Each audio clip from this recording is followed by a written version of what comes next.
네, 안녕하세요. 정보트리 실기를 준비하시는 정보의 수험생 여러분 반갑습니다. 저 조대우고요. 자, 이번 시간 데이터베이스 6번째 시간이고요. 관계대수라는 제목으로 같이 한번 공부를 해볼 텐데요. 자, 이 관계대수라는 부분 자체가 이제부터 본격적으로 여러분들이 데이터베이스 관리자가 되셔서 또 설계자가 되셔서 실제 컴퓨터에다가 여러가지 여러분들이 설계한 데이터베이스를 검색도 하고 또 여러가지 수정도 하고 이런 작업에 시작하는 부분이라고 보시면 되겠습니다. 조금 어려워질 수 있으니까 정신 바짝 차리고 따라와 줄 수 있도록 해주세요. 자, 첫 번째 화면 보면서 이번 시간 학습 내용부터 살펴보도록 하죠. 자, 이번 시간 학습 내용은 관계 대수 부분을 중점적으로 파헤쳐서 다음 시간에 이어질 스트럭처 쿼리 랭귀지라는 SQL문을 좀 더 쉽게 접근할 수 있는 기초가 되는 그런 부분이 바로 관계 대수를 공부하는 시간이다. 이렇게 보시면 되겠고요. 자, 관계 해석은 똑같은데 관계 해석은 마지막에 관계 해석이 어떤 의미라는 정의만 간단히 내려드리도록 하겠습니다. 자, 학습 목표 관계대수 연산을 할 수 있어야 되고요. 관계 해석의 개념 이해할 수 있어야 됩니다. 자, 그럼 본격적으로 이번 시간에 공부할 관계대수에 대해서 구체적으로 알아볼 건데, 자, 우선 정의부터 알아봐야 되겠죠? 자, 관계대수라는 것은 Relational Algebra라는 뜻으로 관계형 데이터베이스. 자, 우리가 지난 5강까지 공부하면서 우리는 관계형 데이터베이스의 설계를 진행을 해 왔었습니다. 개념적 설계 단계를 끝나서 자, 논리적, 물리적 설계 단계까지 보면서 ER 다이어그램을 통해서 기본적으로 설계하는 방법을 우리가 이해를 했고요. 그리고 정보공학적 표현 방법까지 우리가 이해를 했는데 우리가 그 설계 도면을 만들어 가면서 이제 데이터베이스 설계 과정이 끝났다면 이제 관리 단계에 들어가야 되겠죠? 자, 관리 단계에 들어간다 보면 여러분이 데이터베이스를 설계하고 테이블을 만들고 릴레이션을 만든 다음에 그 릴레이션들이 어떤 문제점이 생길 수도 있고요. 그 릴레이션을 여러분들이 쪼개야 되는 경우도 생기고 또 붙여야 되는 경우도 생깁니다. 테이블에서 어떤 내용의 속성을 추가할 수도 있어야 되고 자, 그런 부분에 기초가 되는 연산이라고 보시면 되는데 지금 보시는 그림은 요 R1과 R2는 여러분이 지난 시간까지 공부했던 릴레이션을 얘기하는 겁니다. 자, 특정 릴레이션, 학생이라는 릴레이션과 또 학과라는 릴레이션이 있다면 학생 릴레이션 1과 또 학과 릴레이션을 두 개를 합해서 하나의 새로운 릴레이션을 만들어가는 과정이다. 자, 정리가 되십니까? 자, 지난 시간까지 수업을 열심히 들어오셨다면 학생 릴레이션이 뭔지, 학과 릴레이션이 뭔지 개념 아실 겁니다. 그런 학생과 학과라는 두 개의 테이블, 두 개의 릴레이션을 하나로 합쳐서 새로운 릴레이션을 만들어가는 과정이다. 그렇게 하려면 어떤 일을 해야 되느냐? 바로 관계 대수라는 의미의 연산자를 통해서 연산을 해서 하나로 합치게 되는, 그래서 새로운 릴레이션을 만들어가는 그런 과정을 우리가 관계 대수다. 이렇게 정의를 내리는 거죠. 자, 그렇다면 구체적으로 관계대수에는 어떤 연산이 있는지 크게 두 종류로 구분이 됩니다. 자, 다음 페이지에서 확인해 보도록 할까요? 자, 첫 번째 관계대수의 첫 번째는 기본 순수 연산자와 그리고 집합 연산으로 크게 두 가지로 구분됩니다. 이번 시간의 목표는요, 여러분의 목표는 여기 있는 8가지의 연산 방법을 정확하게 이해하시고 그 어떤 형태의 연산이 나오더라도 여러분이 해결할 수 있는 능력을 만드는 게 이번 시간의 목표라고 볼 수가 있겠습니다. 자, 기본 관계 연산자의 첫 번째가 select, 그 다음에 project, join, 디비전 네 가지가 있고요. 자, 집합 연산으로서는 유니언, 우리가 합집합이라고 수학 시간에도 많이 배웠습니다. 그죠? 합집합, 그리고 디퍼런스, 차집합, 그리고 인터섹션, 교집합, 그리고 카티션 프로덕트라 그래서 곱을 의미하는 거죠. 자, 이렇게 해서 8가지의 연산 부분인데 자, 이렇게 수업을 시작하려고 보니까 또 학생들이 많이 부담을 가집니다. 난 초등학교 이후에 수학에 손을 놔서 뭐 연산 나오면 정말 싫어하는데 맞습니다. 싫어합니다. 저도 싫어합니다. 하지만 지금 제가 보여드릴 이 연산은 그 초등학교, 중학교, 고등학교에서 나오는 수학적인 어떤 연산이라는 개념보다 재미있게 알아들으시면 돼요. 우리가 테이블을 만들었고 릴레이션을 만들었잖아요. 그 릴레이션을 가지고 어떤 연산을 통해서 내가 원하는 결과물을 얻어내는 그런 과정이기 때문에 재미있게 접근하신다면 이번 시간이 참 재미있어질 거라고 생각이 듭니다. 자, 그러면 첫 번째 이 select부터 알아봐야 되겠죠. select 발음이 아주 좋죠. select. 자, select인데요. 자, 기본 관계 연산자의 첫 번째입니다. 자, select 연산 어떻게 하느냐? 자, 우리가 앞서 계속해서 만들어 왔던 릴레이션입니다. 하나의 테이블입니다. 자, 성적표라는 릴레이션, 성적표라는 테이블이에요. 자, 속성은 몇 개가 있습니까? 이름, 국어, 영어, 수학이라는 4개의 속성을 가지고요. 자, 튜플의 개수가 1명, 2명, 3명, 4명, 5명의 튜플로 구성이 되어 있습니다.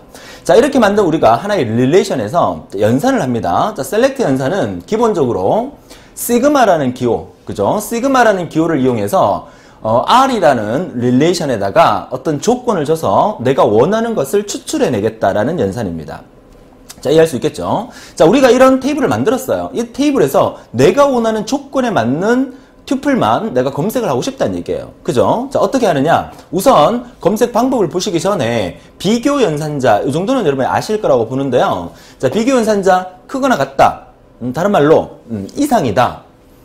자, 이상이다. 자, 오늘 이상이라는 의미고요. 그 다음에 크다. 그죠? 크다는 우리가 초과로 표시를 하죠. 우리가 그 알고리즘에서도 뭐 비슷한 얘기를 다 했기 때문에 자, 이 부분은 우리가 뭐라 부릅니까? 이하라고 부르고요. 그 다음에 얘는 미만이라고 부릅니다. 미만. 자, 미만이라고 부르고요. 그 다음에 이꼴은 뭐 같다는 의미겠죠? 그리고 얘는 다르다는 의미인데 우리가 알고리즘에서는 다르다는 의미를 이렇게 쓴다 했지만 지금 우리가 하고 있는 관계 연산에서는 수학적인 기호로 이렇게도 씁니다. 아시겠죠? 컴퓨터 입력하는 단계가 아니고 우리가 직접 그 연산자를 검색하는 형태의 이론을 배우고 있기 때문에 이렇게도 씁니다. 같지 않다는 의미입니다. 자, 비교 연산자 체크해 두시고 자, 본격적으로 예제를 하나 보여드리는 거죠. 자, 이런 형식으로 쓴다는 얘기입니다. 형식은 이렇게 되는 거고 이 형식의 조건과 릴레이션 이름을 적어준다는 얘기인데 이렇게 사용된다는 얘기죠. 자, 이 성적표라는 릴레이션이 있어요. 자, 시그마 기호를 넣어주고 성적표라는 릴레이션에서 조건을 가운데 주는 거죠. 영어 점수가 90점 이상인 튜플을 검색해라, 끄집어내라 이런 뜻이죠. 자, 영어 점수가 90점 이상인 거 한번 찾아볼까요? 여기 있네요. 그 다음에 여기 있네요. 또 있습니까? 없습니다. 그죠? 그래서 이렇게 연산 명령을 내리게 되면 결과물은 이 학생과 이 학생의 결과물만 이렇게 얻을 수 있다는 얘기죠. 자, 어렵지 않죠? 연산한다고 해갖고 뭐 수학적인 그런 복잡한 연산이 아니라 기본적으로 우리가 어떤 형식으로 사용되는지만 알고요. 셀렉트 명령어가 어떤 형식으로 가지고 명령을 내리면 어떤 결과가 도출해내는지 그 의미만 여러분이 체크하시면 돼요. 물론 나중에 시험에 이런 부분이 나온다면 데이터 자체가 좀 많고 좀 복잡해 보일 수 있지만 기본적인 형식으로 사용하는 방법은 다 똑같다는 얘기입니다. 자, 이해가 되시죠? 자, 볼까요? 다시 한번 정리합니다. 자, 형식 자체가 릴레이션의 이름, 그죠? 릴레이션의 이름과 시그마라는 기호 사이에다가 조건을 적어주는 거예요. 그래서 문제에서 시그마라는 기호가 앞에 있으면 셀렉트 연산이구나.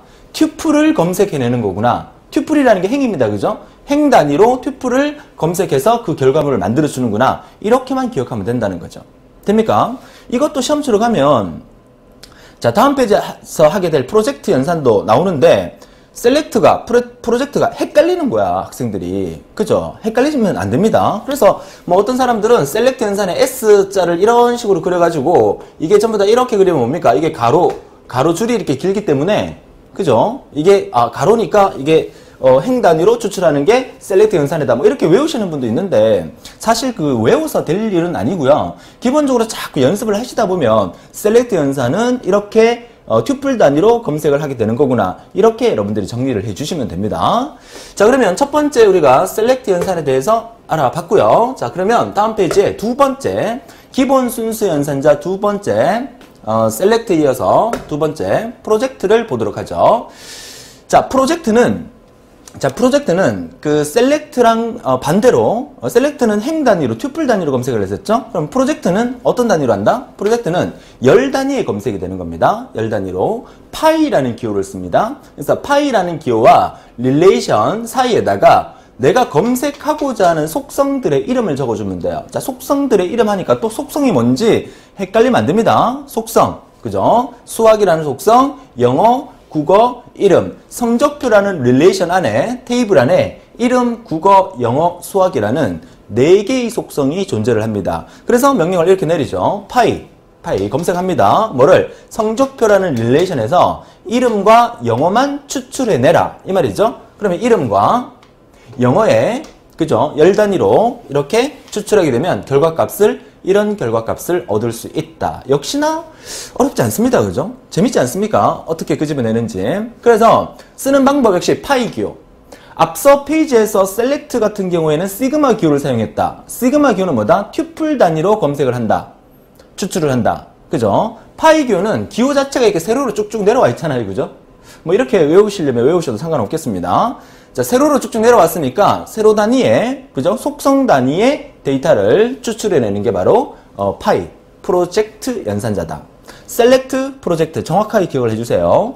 여러분 데이터베이스 시험 문제에서는 많은 지문을 통해서 지문 속에 괄호 안에 정답을 넣어두는 그런 형태로 시험이 진행되기 때문에 정확하게 그 문장의 의미를 이해를 하셔야만 정확한 답을 여러분이 넣을 수 있다는 의미겠죠?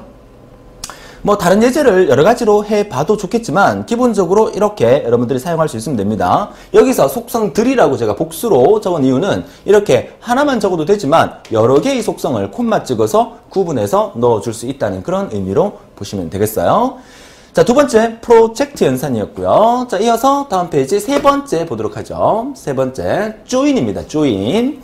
자, 세 번째는 조인인데 자, 역시 기본 순수관계 연산자에 속하는 세 번째가 되겠고요. 자, 조인이라는 개념을 가만히 쳐다보면 뭐 조인한다는 것은 이렇게 말 그대로 이렇게 조인한다 이렇게 보시면 되는데 자, 표현 자체를 이렇게 합니다. 여기서 대문자 R과 또 대문자 S 사이에다가 어떤 조건을 줘서 조인한다는 모양을 이 나비 넥타이 모양으로 표현을 한다는 거.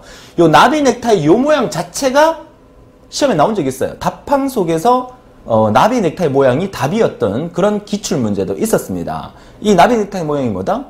조인하는 기호가 되는 겁니다. 그래서 요 R은 첫 번째 릴레이션이 되는 거고 요 S는 두 번째 릴레이션이 되는 겁니다. 자, 이해가 되셨습니까? 그래서 첫 번째 릴레이션과 두 번째 릴레이션을 어떻게 하라? 조인하라. 이 조건에 맞게끔 조인하라. 자, 예를 한번 들어볼까요? 자, 여기 릴레이션이 두 개가 있습니다. 자, 성적표라는 릴레이션과 그리고 주소록이라는 릴레이션. 두 개의 릴레이션이 있죠? 자, 얘를 R이라고 하고 얘를 S 릴레이션을 하는 거죠. 두 개의 릴레이션을 똑같이 적을 수가 없어서 R과 S로 따로 나눈 거지만 뭐 약자의 의미는 없습니다. 얘가 릴레이션이고 얘는 두 번째 릴레이션이 되는 거예요. 그래서 자, 첫 번째 릴레이션과 두 번째 릴레이션 사실은 여기다 뭐라고 적어야 되냐면 이 R 대신에 성적표라고 여기 적어야 되겠죠? 그죠? 요 S 대신에 주소록이라고 적어야 되겠죠? 릴레이션의 이름을 적어야 되니까. 자, 그리고 나비 넥타이 모양을 하고 난 다음에 이 사이에다가 이름 이꼴 이름 이렇게 적는 거죠. 그러니까 이쪽 릴레이션의 이름과 이쪽 릴레이션의 이름, 그죠? 이름이 같은 것을 출력하라, 그죠? 도출하라 이런 의미겠죠. 그러니까 이쪽 릴레이션의 이름하고 이쪽 릴레이션의 이름하고 같은 전체를 조인하는 거니까 얘랑 동시에 이렇게 와버리는 거죠. 그죠? 만약에 이쪽에 홍길동이라는 아이가 있고 이쪽에 홍길동이라는 아이가 없어요. 그러면 지금 데이터는 똑같은 데이터이기 때문에 그대로 온 거지만 여기는 홍길동이 있고 여기는 홍길동이 없으면 홍길동을 뺀 나머지만 이렇게 온다는 얘기예요. 조인해서. 자, 이해하셨죠? 자, 그런데 조인의 종류에서 제가 두 가지를 나눠서 설명을 드리는데 자, 이렇게 조인하다 보니까 우리가 속성의 개수가 지금 차수가 뭔지 아시죠? 차수가 속성의 개수입니다. 자, 속성의 개수가 하나, 둘, 셋, 네 개니까 이 테이블의 차수는 4가 되는 겁니다. 그죠? 자, 이 테이블의 속성은 하나, 둘, 세 개니까 차수가 3이 되는 거죠. 그래서 4개의 차수를 가진 테이블과 3개의 차수를 가진 테이블을 조인하게 되면 당연히 차수가 7개가 되면서 7개의 차수가 되어 있는 큰 테이블로 만들어진다는 의미죠. 자, 그런데 이렇게 조인을 하고 보니까 이쪽에, 그죠? 이쪽에 이름이 나와 있는 부분과 똑같은 이름이 나와 있는 부분이 중복으로 들어가게 되죠. 이렇게 되면 속성명 자체가 동일해지기 때문에 하나의 릴레이션 내에서 똑같은 속성명이 존재할 수가 없습니다. 그래서 이 속성명을 달리 해줘야 되는데 우리가 보통 데이터베이스 설계자는 기본적으로 얘는 이쪽에서 갖고 왔기 때문에 주소록 점 이름이라고 속성명을 바꿔줍니다. 이해할 수 있겠습니까? 앞에 점을 기준으로 앞에 주소록이라는 테이블명과 뒤에 속성명을 적어주는 거죠. 자, 이 부분도 보세요. 성적표 점 이름이라고 해서 점을 기준으로 성적표라는 이 테이블명과 그리고 속성명을 같이 적어주는 거죠. 이렇게 해서 전체 차수가 7개의 차수가 나오는 이런 형태로 되는데 똑같은 속성을 똑같이 그대로 보여주는 동등하게 사용되는 이 부분을 우리가 뭐라 부르냐면 세타 조인이다 이렇게 부릅니다. 세타 조인. 자, 세타 조인이다 해서 이런 결과를 얻을 수 있는데 이렇게 하니까 똑같은 속성이 두 개 나올 필요는 사실상 없잖아요. 그죠? 이럴 경우에 조인을 할 때 그러면 똑같은 거 나오면 중복이니까 중복을 최소화하기 위해서 똑같은 거를 한 번만 나오게 하자. 그렇게 조인하도록 하자라고 만든 조인을 우리가 내추럴 조인이라고 해서 자연 조인이라고 합니다. 그래서 이 조인 부분에서 조인은 나중에 뒤에 가서 한 번 더 언급을 그 큰 단원으로 한번 언급을 하게 될 겁니다. 자, 지금 이 화면에서 여러분들이 정리해 두셔야 될 것은 조인에서는 세타 조인은 다른 말로 동등 조인, 이퀴 조인이라고 합니다. 자, 동등 조인이고 똑같이 나오는 거 자연 조인은 중복을 제거하는 거 이걸 우리가 자연 조인이다, 내추럴 조인이다 이렇게 얘기한다는 거 같이 알아두세요. 그래서 이 부분이 빠지게 되면 자연 조인으로 자연 조인을 하게 되면 이 차수가 4개, 3개였다면 만들어지는 차수는 몇 개? 7개가 아니고 6개의 차수가 만들어지겠죠. 동등한 게 있으면 제거가 되는 거니까. 자, 그렇게 여러분들이 이해를 해 주시면 좋겠어요. 자, 그래서 기본 순수관계연산자 4개 중에서 지금 3개를 우리가 정리를 했고요. 그렇게 어렵지 않습니다. 요런 나비 넥타이 모양 잘 기억해 주세요. 조인에서 사용되는 기호입니다. 자, 이어서 네 번째 보니까 네 번째는 디비전입니다. 기본 순수 관계 연산자의 네 번째 디비전. 디비전이라는 말의 의미가 나눗셈의 의미가 있죠. 디비전은 나눗셈입니다. 자, 다른 예를 갖고 제가 설명을 좀 드릴 건데, 자, 기본 순수 관계 연산자에서 디비전 연산은 어떤 연산입니까? 자, A라는, 자, 요거는 뭐 그 학생 테이블처럼 한글로 이렇게 적어 놓진 않지만 하나의 예를 제가 드는 겁니다. 예를 드는 건데 A라는 릴레이션이고요. 그 다음에 B라는 릴레이션이에요. 자, A라는 릴레이션과 B라는 릴레이션을 디비전을 하겠다. 나눗셈을 하겠다는 얘기입니다. 자, 이거는 나눗셈의 의미니까 이렇게 표현을 한다는 얘기죠. 그러니까 첫 번째 R이라는 릴레이션과 두 번째 S라는 릴레이션 사이에 속성 R과 속성 S에 대한 나눗셈을 하겠다. 자, 가만히 쳐다보면 나눗셈의 결과가 이렇게 나온다는 건데, 자, 어떤 결과인지 잘 볼까요? A라는 릴레이션과 B라는 릴레이션을 뚫어지게 쳐다보니까 B라는 릴레이션 안에 B1, B2가 있어요. 그죠? 그러면 여기에 있는 B1, B2 또 B1, B2가 있습니까? 여기에 B1 있고 여기도 B2가 있어요. 그죠? 이 부분을 뽑아낸다는 얘기죠. 이 부분을. 그러면 이 부분으로 나누게 되는 거니까 이 부분을 뽑아내서 나와 있는 이 A값 A1 그죠? A1 이렇게 나오고 그 다음에 B1에 나와 있는 B1, B2에 나와 있는 A5 그죠? A5가 이렇게 나온다는 거죠. 그래서 B1, B2로 A라는 릴레이션에서 B라는 릴레이션으로 나눗셈 디비전을 하게 되면 B라는 릴레이션을 찾아서 B1, B2 B1, B2 찾았죠? 여기에 해당되는 앞에 A, A1, A5 그죠? 그 값을 그대로 가져오면 이게 디비전 연산이 된다. 어렵지 않죠? 근데 이거를 눈으로 이렇게 설명을 들으면요 누구나 다 알아요. 초등학생한테 설명해도 알아요. 근데 이거 연습 안 해보면요 시험장에서 문제가 딱 나오잖아? 그러면 되게 헷갈립니다. 헷갈려요. 반드시 여러분들이 제가 저번에도 설명드렸었죠. 여러분 중고등학교 때 수학 공부 열심히 하셨잖아요. 수학은 머리로 하는 게 절대 아니죠. 뭘로 합니까? 손으로 합니다. 수학은 손으로 풀어야 그게 내 것이 되는 거지 아무리 머리로 쳐다보고 문제를 풀어도 내게 안 됩니다. 반드시 기억하세요. 그래서 이것도 역시 연습장에다가 여러분들이 직접 한번 해보셔야 머릿속에 꼭 남는다는 거. 눈으로 봐서 이해된다고 해서 반드시 그렇게 사용해서는 안 된다는 거 다시 한번 말씀을 드립니다. 자, 좋습니다. 자, 기본 관계 연산자에 해당되는 4가지 우리가 디비전까지 알아봤고요. 자, 이어서 다음 페이지 보도록 할게요. 이번에는 일반 집합 연산자 4가지에 대해서 공부를 하게 됩니다. 자, 우리는 이번 시간에 뭘 공부하고 있습니까? 관계 대수에 대해서 공부하고 있습니다. 관계 대수에는 크게 종류가 순수 관계 연산자와 일반 관계 연산자가 있습니다. 우리가 지금까지 일반적인 순수 관계 연산자에 대해서 공부를 했고요. 이번에는 일반 집합 연산자에 대해서 공부를 하게 될 건데 우리가 이걸 왜 합니까? 한참 이렇게 공부를 하다 보면 내가 이거 왜 하는지 모르고 하고 있어요. 여러분들은 지난 데이터베이스 5강을 통해서 제가 수많은 테이블을 보여주면서 그 테이블을 갖고 현장 분석을 하고 현장의 요구사항을 받아들여서 막 그 ER 도형을 통해 설계를 했죠. 그죠? 그리고 정보공학적 표현 방법을 통해서 막 설계를 했죠. 그 설계했던 그 부분들을 우리가 보고 파악을 할 수 있다는 얘기입니다. 그렇게 파악을 하니까 이 릴레이션에 문제점이 여러 개가 있는 거야. 문제점이 있으면 우리가 이런 연산을 통해서 그죠? 그 내용을 검색도 해야 되고 디비전을 통해서 나눗셈으로 분리를 해야 되고 이런 과정을 하는 지금 연습 어떻게 그런 과정을 하는지에 대해서 지금 우리가 공부를 하고 있는 거예요. 그죠? 지금 우리가 공부하고 있는 이 연산은 다음 시간부터 공부하게 될 SQL에 상당한 큰 영향을 미칩니다. 실제 여러분들이 정보처리 기사산업기사 실기 시험 문제의 그 테마별로 문제가 나온다면 사실 학생들이 가장 힘들어하는 부분 중에 하나가 SQL 부분이거든요.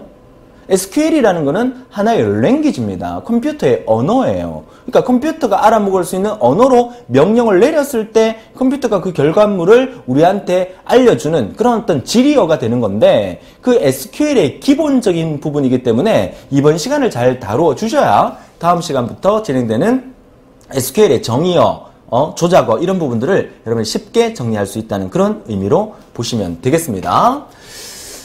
자, 잔소리가 길었습니다. 그죠? 다시 보도록 하죠. 자, 일반 집합연산자의 첫 번째 유니언입니다. 우리 수학 시간에 공부했던 유니언 합집합입니다. 그죠? 합집합. 자, A라는 릴레이션과 B라는 릴레이션을 서로 합한다는 의미가 되겠죠? 합하니까 결과물이 이렇게 나타납니다.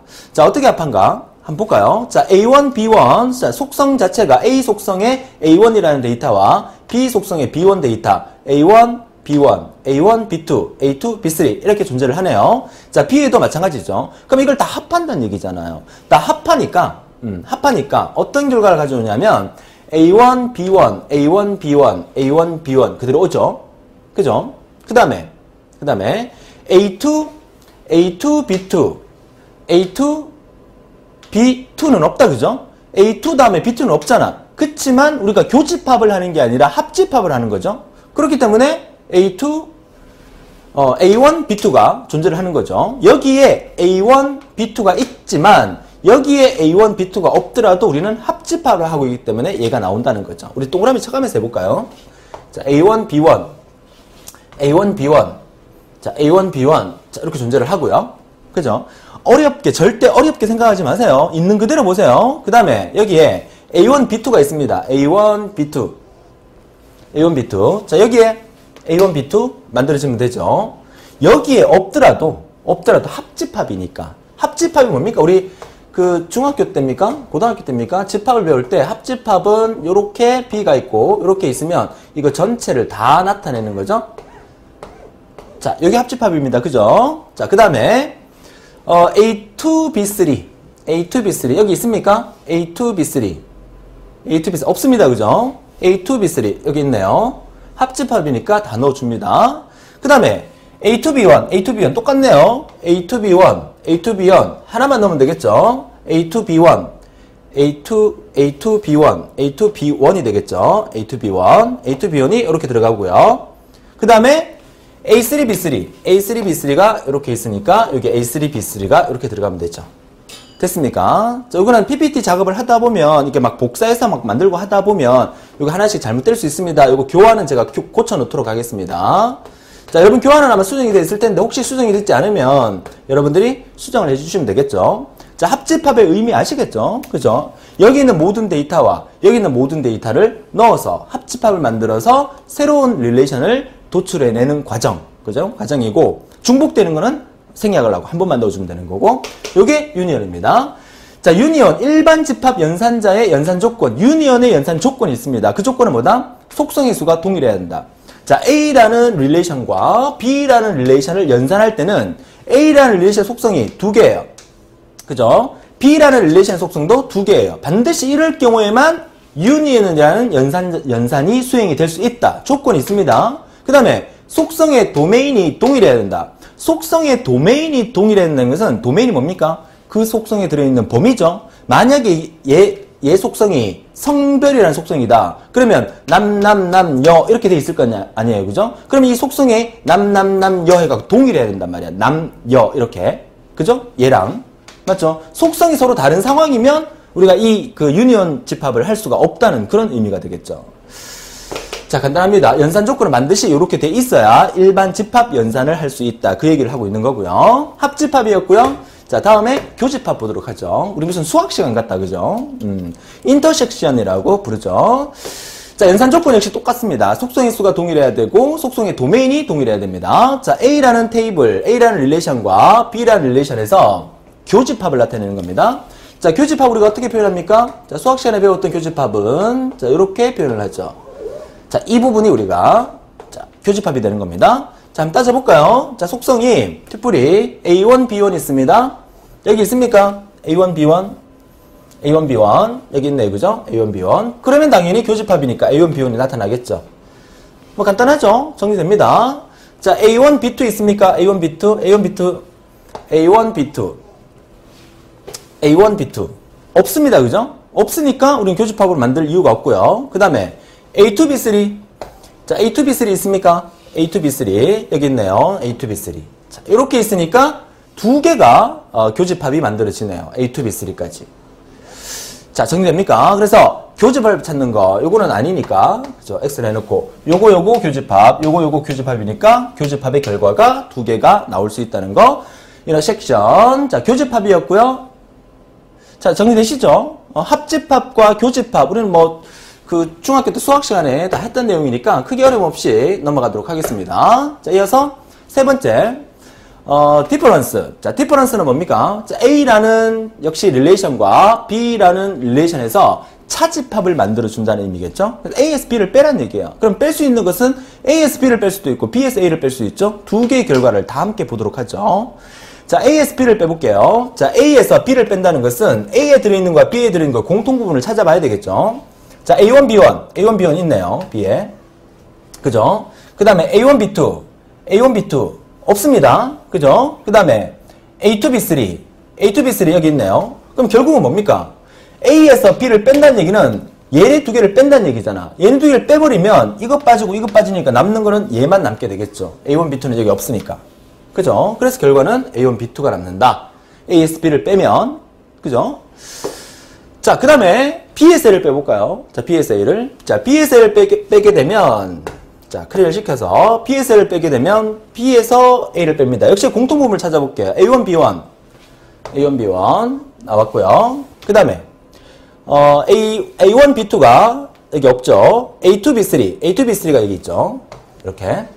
B에서 A를 빼는 거니까 B에서 A 저거 두 개를 빠지는 거죠. 그럼 A1, B1 빠지고요. 그 다음에 A2, B3 빠지고 이거 두 개 빠지니까 남는 거는 뭐야? 이거 두 개만 남네요. 그래서 결과는 A2, B1, A2, B1 그 다음에 A3, B3, A3, B3 요거 두 개가 남는다는 의미입니다. 그래서 A에서 A라는 릴레이션에서 B라는 릴레이션을 뺄 수도 있고요. 뺄 수도 있고 B라는 릴레이션에서 A라는 릴레이션을 뺄 수도 있습니다. 그죠? 이런 연산을 통해서 새로운 결과물을 도출해낼 수 있는 거. 이걸 우리가 관계 연산이라고 하죠. 그죠? 그래서 관계 연산의 디퍼런스, 일반 집합 연산자에 사용되는 디퍼런스, 차집합에 대해서 우리가 알아봤네요. 자, 연산 조건은 똑같습니다. 역시 속성의 수가 동일해야 되고 속성의 도메인이 동일해야만 이런 연산을 할 수가 있다는 의미겠죠? 자, 마지막입니다. 자, 마지막 보도록 하죠. 자, 마지막에 나와 있는 게 카티션 프로덕트라 해서 논리 곱을 의미하는 겁니다. 곱. 자, 곱에 대한 부분이죠. 자, A라는 릴레이션의 속성이 하나밖에 없고요. 자, B라는 릴레이션의 속성도 하나밖에 없네요. 얘를 서로 곱한다는 의미입니다. 곱한다는 의미는요. 어떻게 곱하느냐? 모든 경우의 수를 다 따져야 됩니다. 자, 보세요. A1하고 B1하고 만날 수 있죠. A1하고 B1하고 만나는 거. 자, 이거 하나 기록해 놓고요. 그 다음에 A1하고 B1하고 만났으니까 A1하고 B2하고도 만날 수 있겠죠. A2하고 B2하고도 만났습니다. A2하고 A1하고 B2. A1하고 B2하고 만났습니다. A1하고 B2 만났으니까 요거 만들어질 수 있고요. 그 다음에 자, 이렇게 두 번째 행위는 A2하고 B1하고 이렇게 만날 수 있죠. A2하고 B1하고 만날 수 있고요. 그 다음에 마지막으로 A2하고 B2하고 만날 수 있으니까 A2하고 B2. 자, 이걸 우리가 카티션 프로덕트 논리 곱을 의미하는 거다. 이렇게. 자, 기본적으로 연산에 대한 그 관계 연산, 관계 대수를 해보니까 그렇게 어렵지 않습니다. 그죠? 근데 이런 부분들이 우리가 지난 시간까지 공부를 했던 여러 가지 테이블, 릴레이션, 이 부분들을 앞으로 우리는 어떻게 한다? 이런 연산을 통해서 새로운 릴레이션을 만들어 나갈 수 있다는 얘기입니다. 그죠? 하나의 조인을 통해서 합할 수도 있고요. 이런 부분에 대해서 그리고 이미 만들어져 있는 그 릴레이션 속에 있는 데이터를 내가 원하는 형태로 검색도 할 수 있어야 되고요. 이런 부분들을 우리가 다음 시간부터 스트럭처 쿼리 랭귀지인 SQL에서 또 구체적으로 공부를 하게 된단 말입니다. 거기에서 여러 가지 명령어가 나올 거고, 그런 명령어들은 이미 여러분들이 데이터베이스 필기 공부하실 때 한 번쯤 들어보셨던 내용이 나오게 될 겁니다. 자, 이해가 되시죠? 사실 제가 이 그 강의를 준비를 하면서 이 관계 해석, 관계 대수를 하고 난 다음에 그 다음에 정규화를 먼저 할까, SQL을 먼저 할까 많은 고민을 했었어요. 근데 어떤 출판사의 교재는 SQL부터 먼저 나가고 어떤 책에서는 정규화부터 먼저 나가고, 그래서 많은 고민을 하다 보니까 그래도 이 관계 해석, 관계 대수 이 부분에서 이런 연산에 대한 부분에 어떤 기초가 나왔기 때문에 이 기초를 가지고 SQL을 먼저 접하는 게 낫다는 판단을 제가 내렸어요. 그래서 그 다음에 여러분 SQL 먼저 드리고, SQL 강의가 아마 한 2개 내지 3개의 강의가 만들어질 거예요. 그럼 다음 시간에 SQL 강의가 두 번째, 세 번째 강의가 끝나고 그 다음에 여러분한테 정규화에 대해서 알려드리도록 하겠습니다. 정규화가 최근 들어서 기출문제에 많이 나오고 있는 편이기 때문에 정규화가 상당히 중요하다고 저는 생각을 하고 있기 때문에 SQL까지 다 여러분 알아두시고 난 다음에 정규화를 보도록 그렇게 하겠습니다. 자, 여기까지가 관계 대수였고요. 자, 관계 해석 부분은 관계 대수랑 동의를 한데 정의만 한번 내려보도록 하죠. 자, 관계 해석은 우리가 관계 대수는 절차적인 언어라고 그랬습니다. 그럼 관계 해석은 뭡니까? 비절차적인 언어고요.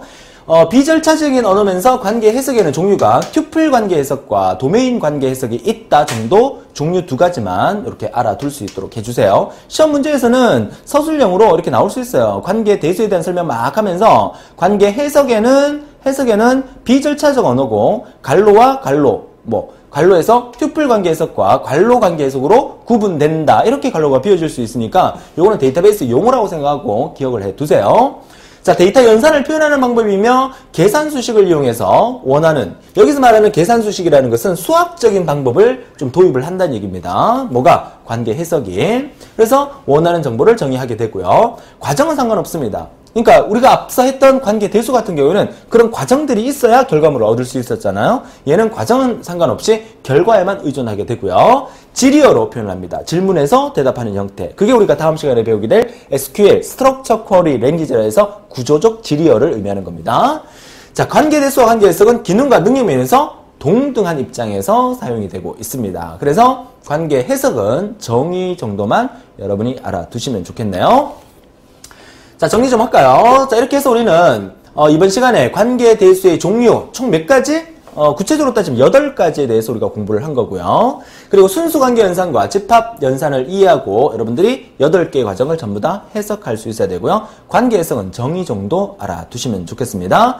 자, 이렇게 해서 이번 강의는 간단하게 마무리하도록 하고요. 다음 시간에 이제 본격적으로 SQL 구조적 지리어 첫 번째 시간을 같이 해보게 될 건데, 이 SQL 부분이 상당히 그 시험 문제 SQL만 단독으로 시험에 충분히 나올 수 있는 부분이고요. SQL을 알아야만 데이터베이스를 안다라고 할 정도로 상당히 중요한 랭귀지, 언어가 된다는 거 알아두셨으면 좋겠습니다. 자, 오늘도 즐거운 하루 되시고요. 다음 시간에 더 즐거운 모습으로 뵙겠습니다. 수고하셨습니다.